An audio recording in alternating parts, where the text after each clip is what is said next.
Hi, and thanks for watching. In this video, we're looking at the 5 key principles for learning Chinese martial arts, and we're going to focus on the second last one, which is repetition. And because we're talking about repetition, we're going to talk a little bit about neuroscience as well. So the 5 key principles or fundamentals, as I think of them, when it comes to learning Chinese martial arts, and especially the internal styles, it's intention, participation, memorization, repetition, and then integration.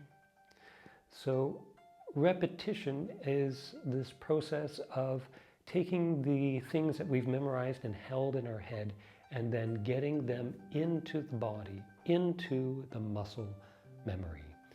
And this is a process which, when it comes to neuroscience, first it's useful to know about the terms hot cognition and cold cognition.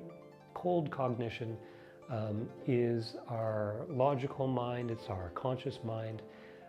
It's the one that does the memorizing of things. Step 1 is this, step 2 is this, step 3 is that. Hot cognition is everything else. It includes the muscle memory. There's a lot of things that we're finding out about this that's changing our traditional Western thinking about how our mind works. One of the important things is that the two are not separate. They're not in conflict with each other. They're constantly interacting. And that our logical, conscious, cold cognition actually relies a lot on this unconscious hot cognition to function properly. And of course, when they are interacting and functioning smoothly, that's when we are at our best. And so this process with repetition is one of the fundamental ways that we transfer information from our logical mind, from the cold cognition, to the muscle memory, to the hot cognition. And to facilitate that, there's a couple things that are useful to know about hot cognition. One of them is that it seems to function primarily with imagery. So imagery means, well, two things really.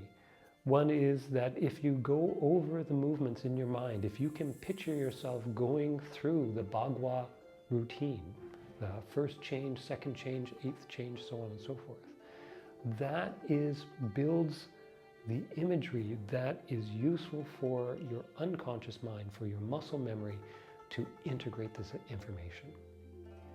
The other thing is that because the hot cognition uses imagery, then when we're looking at the footwork, which is what I talked about with the last video on memorization, we can identify patterns.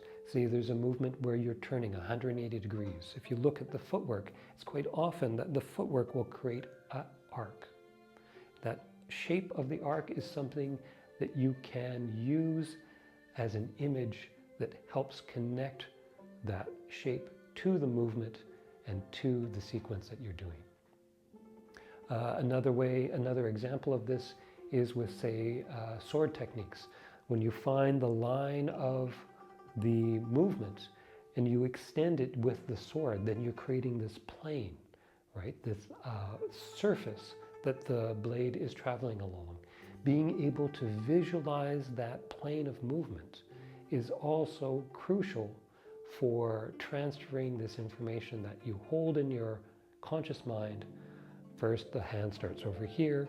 Second, you transfer the weight over there. Third, you extend the arm in this direction at about a 45-degree angle, so on and so forth. All that information that's held in your head, and then transferring it to the muscle memory so the body just does the movement.